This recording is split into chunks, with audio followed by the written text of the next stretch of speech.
Okay, Kyle, we're going to talk about sacrificing and in this idea of sacrificing like future planning for current planning or future lifestyle for current lifestyle. Like there's this kind of trade-off that we often do with many things. And sometimes it comes from looking back in regret, or looking back and going like, I wish I had done this differently. And, our future selves always kind of go back and go, hey, past self, like Mm, past John, you should have done this because I'm in a different position than you are. And I wish you had done this differently. Your current yourself is going like, hey, future self, you might have to wait, or I might want to like, I got to do these things now. And future self, hey, I got to put you on the back burner a little bit, just because I got to like maintain. Like there's things that are things in our lives that have this kind of pull, in two different directions between like sacrificing the future or for the present gain, or sacrificing the present gain for the future. mm, And in this episode, we're going to talk about like how you can do both. But like this isn't, and we're going to do how you can do both for your financial wealth building journey, right? Like, but this dual kind of pull occurs in lots of things, like occurs in like, should I wish, my future self, or like my current self, looks back on my past self and says like, you know what, maybe I should have like spent more time with kids when they were young, mm. because it's like, they're only that age for so long. And my current self is going like, I know the past self was going, man, you just got to survive. And like, Right. you need Yeah. them to go down for a nap. Yeah. You need them to go down for a nap, and you need them to go spend the weekend at grandma's. And, you keep, making these justifications because of you need to survive. And, Mm, and I think if you think forward, it's like, probably future John is going to be like, even though your kids are teenagers, John, you should probably spend some time with them now. You should have spent some time with them now because they're going to be gone and out of the house. right. Like there's these constant pulls between this. It's like, right now I know, and I know that you got a couple of these, but another one that my current self is going like, why didn't you, take the DeLorean back in time to tell past John just to put a couple more dollars in a page from each paycheck into an ETF, or into say some sort of fund back then, Mhm. and go, be okay with this because you're going to be great, in the future. And Right. I know that old John was like, don't talk to me about future John because Right. I want, I need this money to do these things with. Like there's this constant pull. And today we want to kind of talk about that constant pull, but really like, how do you set yourself up to do both and make future John, future self happy, and present self happy? I think about a couple in my own life. I think about, I've said it before on the podcast, like one of these, like, the present Kyle wishes he could talk to past Kyle and say, you know what, had you put a little more effort in post-secondary, like, you would have done way better. Like, I know I was smart enough to, I just didn't have that there. The other one, John, and you've experienced this firsthand, right? Especially when we've gone traveling and speaking and things like that. There's like, present Kyle, wishes, and I guess this one's a hard one because it's like the next day, present Kyle wishes former Kyle didn't have that last adult beverage, right? When John says it's time to hang it up, and Yeah. that Kyle, the past Future Kyle says, yeah, this is confusing future now. Now I don't future know where I'm Kyle, at. future Kyle had like present John in that moment going, hey, Yeah, present Kyle, cut it. Like you yeah, yeah, and it's you're time, like, it's time to cut your that's enough losses and out of let's move you. along, right? So we've all been there. So why we bring up these sort of everyday things, like, we don't want you, here's the negative, like, you don't want to flip all the way to the other side and start thinking Right. about every moment of every day, like, I don't want to do the wrong thing, right? Like, that's the challenge we have as humans, that we're like on or off, we're all in, all out.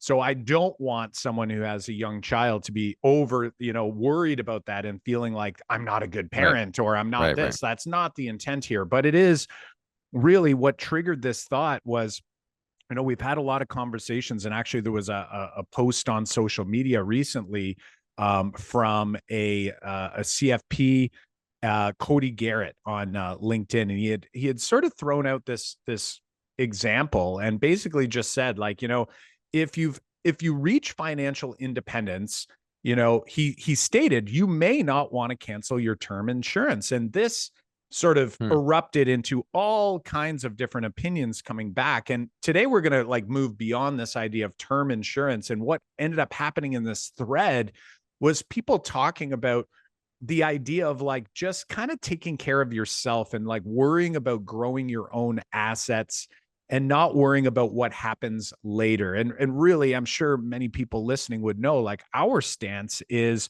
imagine if you could like do both. Like, imagine if I could not only be working towards my own financial goals, because that right now, John, you and I were chatting about it recently, like that's number one in our minds Right. right now. As we are in our working years, or what Yeah. we deem to be our working years, you're thinking about, what sort of lifestyle am I creating for myself both now while I'm working? Because right now, present Kyle is making choices that will benefit me now, but could also benefit or harm me later, right? So like we're constantly doing this push and pull between our own selves.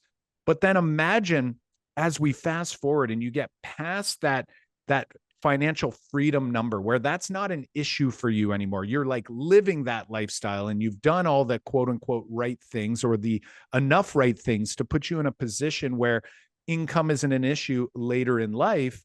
What starts to happen is you start to think about things that aren't so important to us right now. And that would be, like, how much money should I spend so that I can leave something behind? Like, current Kyle, present Kyle does not really care about what my kids get later on.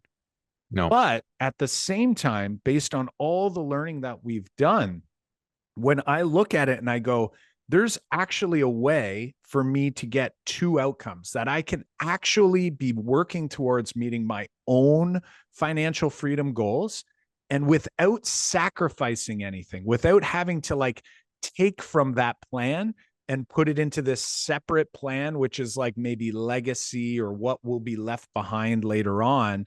I don't have to do any extra. All I have to do is just be informed enough to know what is the appropriate decisions that I could be making now, so that Right. when we fast forward to future Kyle, like elderly Kyle, when I look back and I Yeah. go, shoot, I did it again. Like we talked about Kyle when he should have said no to the last adult beverage. Well, guess what? Now the thing I regret is not thinking beyond my current financial freedom goal for Well, my life and my life alone. yeah, and I think like what's happening, right, is that you're making, if you're on, you're listening to this podcast, you're making moves about, planning for the future, but your probably goal is like ours. It's like you're trying to get to this point where you, like you said, Kyle, you're financially free. Don't have to be concerned about the money coming in anymore. You're feeling pretty confident about your lifestyle and the money that's supporting that lifestyle. But you're trying to probably make good moves now to make that happen. So like you've got this target in mind. And maybe you're at the target now, but maybe you're like us. You're still maybe not exactly at the target, right? So it's like, but what's happening, right, is like because you're making all these moves for now for the target, we're not thinking about what happens when you get to the target. Hmm. It's What's like the I'm new planning target? for the target. I'm planning for retirement. I'm planning for, spending while I'm on retirement. How much money will I need so that I don't have to say work anymore, which is a lot, a goal for a lot of people. But it's like, okay, now what are the things that when you hit the goal that you're going to have to like make like worry about at that point? And what we're learning and what you've been talking with so many people for the last, year, 2 years about these types of things and planning for financial independence and planning for, retirement. And the people who are at that point, they're all saying like, I wish I'd done this. I Right. wish I'm in a tax problem now. Right. Like I'm in this scenario now, but all I was doing was concerned about getting here.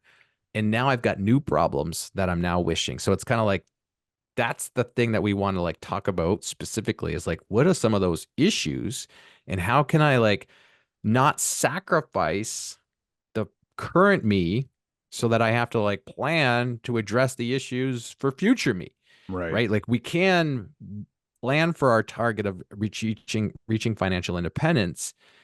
And then also when we get there, go, oh, I made some good moves. I made some Right. good moves to put me in myself in a really nice spot. Right, right. And you know what I think makes this hard as well. So you have kind of two things going on. Like you have this, as you mentioned, you have this target that you're focusing on. You're putting all of your time and effort and energy into it, which makes sense, right? Like you want to make sure that I hit that target of financial freedom, and you almost feel like there's no energy left, no bandwidth left for me to be thinking about anything other than that. And then the second challenge we have is we have all the, the pros out there who are giving us information based on what might seem rational on paper, but not realistic when it comes to actual implementation. What I mean by this is when people are talking about 10, or Dave Ramsey, 12% returns, that's under an assumption that, first of all, every dollar that you have and every part of this plan is going to go into essentially growth equity type assets, when in reality the vast majority of people don't have an asset allocation where it's 100% equities. It's just not a thing, right? Now some people out there, like, don't get me wrong, I think that John, or sorry, not Jim Chong, who is on the podcast, I believe he is like all real estate, all equities, but he is a 1 in a million type person. Like he is so convicted and he's so, into that approach, and it does make sense for him. And I would say, hey, more power to you. But he's also one of these people who sort of doesn't care about anything beyond that target, which I think is slightly short-sighted, because what ends up happening here as we build our assets, what you'll notice is that, first of all, the vast majority of people are not 100% into growth or equities. They have some sort of mix. And for a lot of people, it's a lot closer to a 50-50 mix than maybe they even recognize when they actually review their accounts. So when people pull up their funds that they're in, their ETFs, their whatever investments they're in, and they have a look, they might see one investment fund that is, earned 13%, right? But then this other one that earned like 2 or 3%. When you think about averaging these things out, this number comes way, way down anyway. But here's the interesting part. As we start aiming for this target, if we can think a little bit beyond the target, if we think about the fact that my goal is to get to this target of financial freedom, that that there's a next step there, which is I'm going to want to start thinking about what is going to likely happen with my portfolio. And for the vast majority of people, as they age, they start to get out of more risk on assets and they start to move towards risk off assets. They move towards fixed income, which means that the tables start to turn and they start to go to more of like, I just want to maintain my assets. I'm not looking to necessarily grow them. No one's going to say no to growing the assets, but they're more concerned about volatility. And what ends up happening is, as people get past that target, so they've reached this financial future, this financial goal, they start to recognize that they're older. They start to recognize that all their needs are met. And they start to think about things that they never thought of back in future or current self, I should say. So your current self Right. may not be thinking about how risk might actually not let you sleep at night anymore, because you're like, I don't have any other income source coming in other than what I've built. And I want to make sure that even in a down year, I am protected. So when we start to see that, what we'll get people that reach out to us and they say, is it too late for me to start thinking about planning for my estate? And the sad reality is, for some people, once they're in the 70s, for example, it becomes like really, really, really difficult for us to start looking at how do we deal with the massive capital gains tax that's going to be coming for your estate later, or the massive income tax hit that you're going to get for this big RRSP that's ballooned over time and you haven't been able to melt down in time.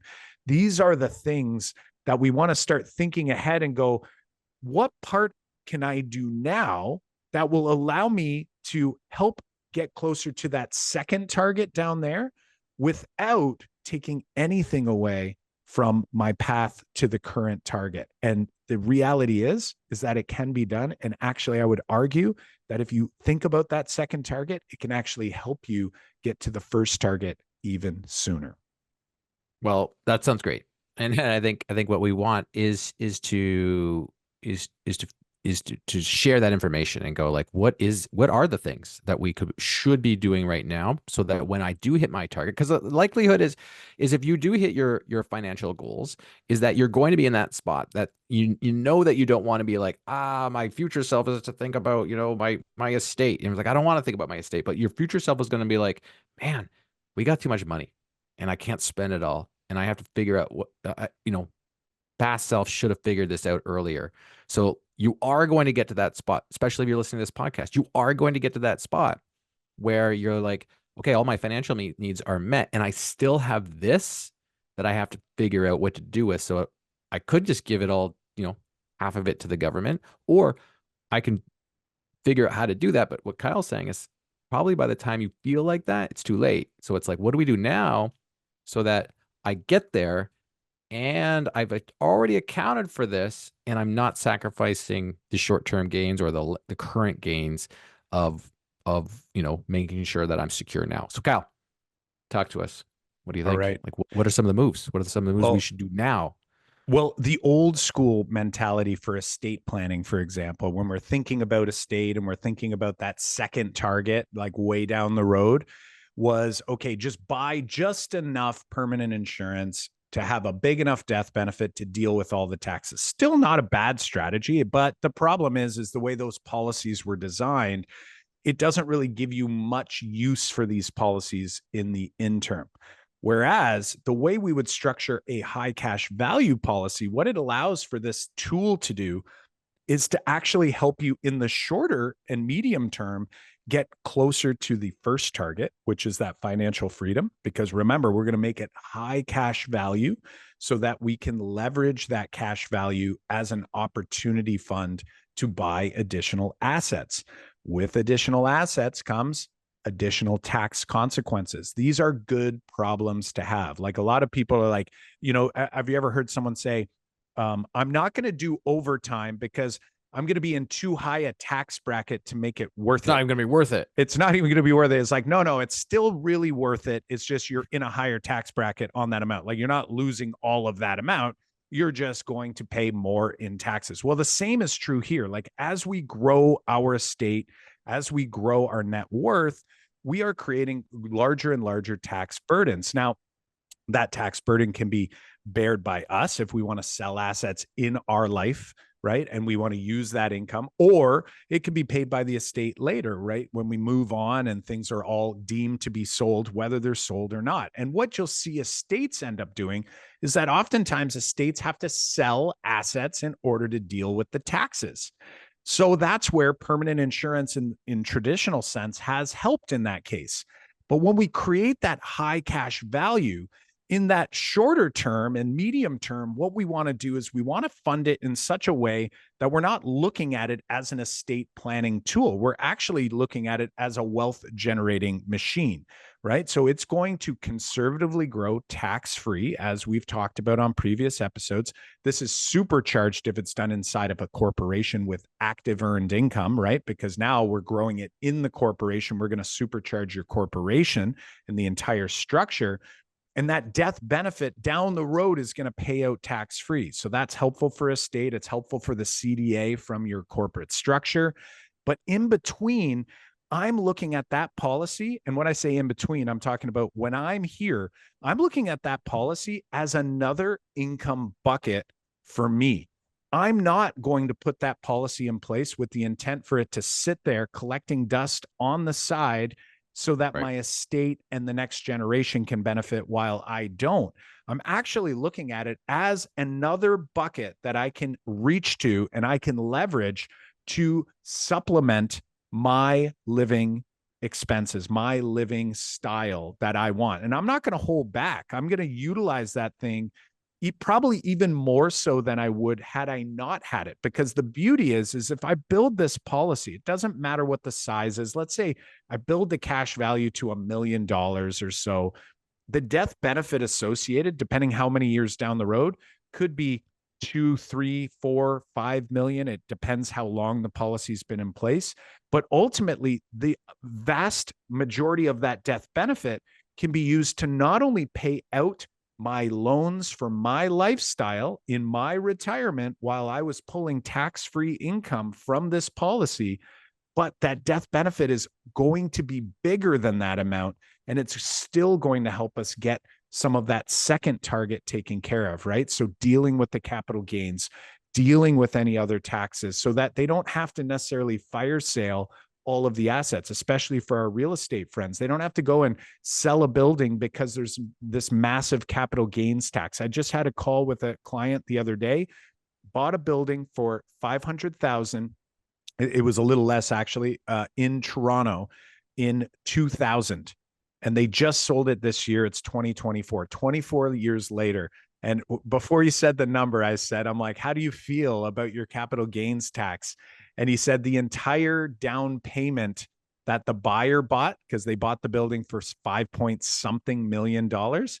He's like, Mhm. the entire down payment amount is going to capital gains and he's holding the mortgage. So it's like he basically sold this building and feels like he got nothing because he's holding the mortgage and they're going to pay him. Now, luckily, it's a nice high interest rate. So each and every month, he's going to get a nice big fat check that the government's going to try to take more from.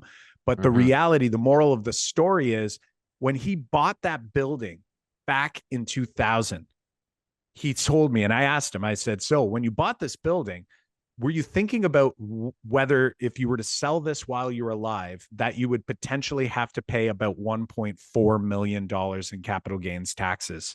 Like, is that something that crossed your mind? He's like, absolutely not. I'm like, imagine if you were able to have something there to help you deal with this because you thought a little bit further ahead. And he's like, oh my God, he would have, of course, hands down, have set something up. Now, unfortunately, it was a little late, but I had said, I'm like, would you have considered keeping it if you could just refinance it and come out ahead by refinancing it and keeping this building Right. and continuing to fund more policies so that it's a win-win at the end for you, your estate, and everyone involved? And he's like, oh my gosh, that seems like a no-brainer as well. So Right. the reality is that no matter what the choices that we make, even though we're really hyper focused on this first target, which is like, I want to grow my wealth and I want to grow my financial freedom, I want to reach that financial freedom number, we should always be at least thinking about what happens after that point. Because if you are committed to getting to that place, you will be there and you will look back and you will say, I wish I would have. And then you get to fill in the blank on what that is. You're not going to be able to know everything along this Yeah. journey. But if we're able to give you some of these ideas to think about, having an easy plan that can work alongside in tandem with that first target can be a massive, massive net worth multiplier. And the beauty is For when you sure. do move on, it can go up instead of down like it does for so many Canadians. I love it. I love it. And one of the things when you were saying about, selling an asset, and let's say you start your future self goes, thank you, present self or past self, for starting this policy because, maybe I do have to, or I'm in a position where I am selling an asset and I have to pay the capital gains on that asset. But let's for a moment say for a few years leading up to that point, or maybe 5 years leading up to that point, you were, like you said, Kyle, you were leveraging the policy to supplement your income because you can, and all of a sudden you got a capital gains. You sell an asset, and all of a sudden you got to pay the capital gains on that asset.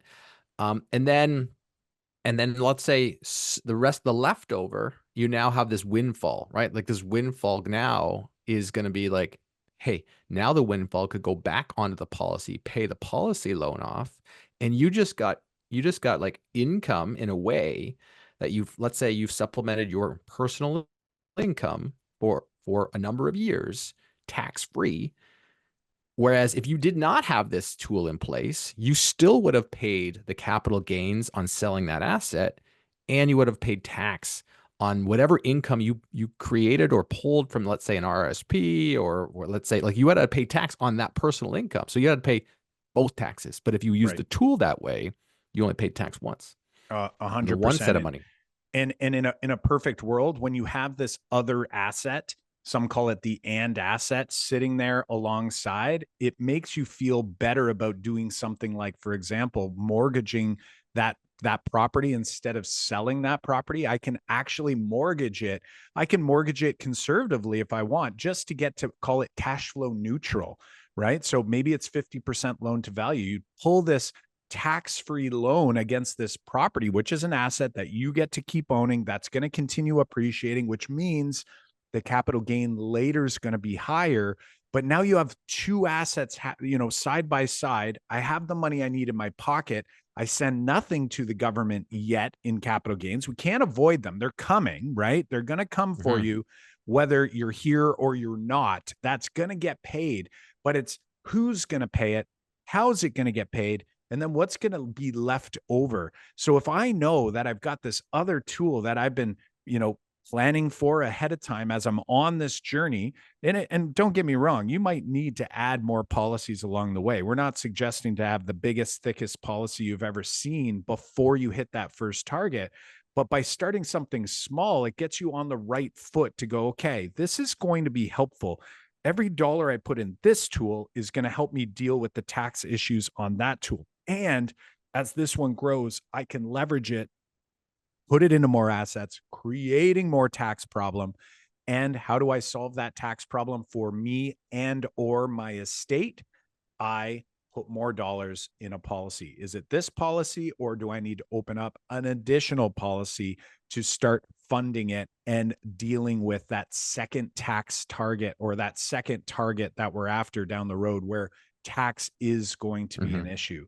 So as you focus in, I think the secret sauce for me in this episode is looking at that first target is so key. Some people, I just had a call this morning with someone who's just working on starting a seed fund, right? So it might seem like so far off, right?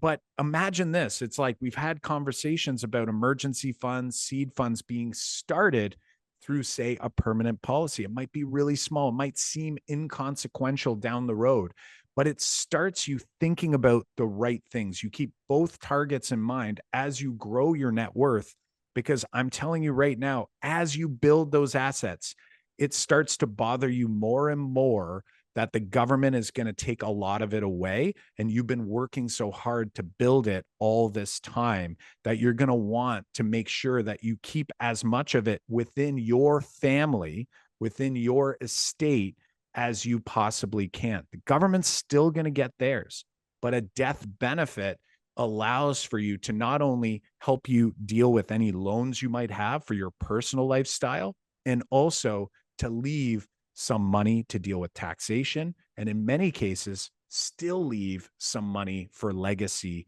for the estate and the next generation. Again, that's like the bonus that you get out of it. But what you want to make sure that you're doing is look at this tool as a means to get you to the first target. And then when you are Mhm. getting closer to the second target, you're going to look back and go, you know what? Former self, I'm really happy that we did all of this thinking ahead of time and that we did it the right way. Because I'm telling you, when you're later in life and the people I'm chatting with as they retire and they wind down businesses or they just want to slow down, the one thing that irks them so hard is the amount of time and effort that they put into earning money, investing money, and then coming to the realization that their estate is not going to get to benefit from all of it. That to me Mhm. is a secret sauce right there. For sure, that is the secret sauce, and we always encourage you to figure out and listen and kind of wonder what is your secret sauce that you pull from this. Like maybe you're listening right now and you're like, I'm at that spot where I'm like, I wish I had done something earlier. And in a lot of cases, it's not too late to kind of set these tools up. We encourage you to reach out to us at CanadianWealthSecrets.com/discovery, CanadianWealthSecrets.com/discovery, and then we can work on a plan moving forward. Now, Also, if you're like, I wish I had done this earlier, Mm. um, send this recording, send this podcast that you're listening to right now in any format that you're listening to. So if you're listening on YouTube right now, or if you're over on Spotify or Apple, send this to somebody. Could be your child. It could be, a friend who is younger and starting this journey. Send this to them right now so that they're like, and tell them, I wish I had done this earlier. Please listen to this. And maybe they will get to that point and then pass that on to somebody else. And then we are trying to build, a wealthier society, a smarter society that uses these tools appropriately and for building, their wealth so they can use it now, but also creating that legacy that lasts. Hey, friends, listen, links, resources, transcripts, and all other goodies are on the CanadianWealthSecrets.com website.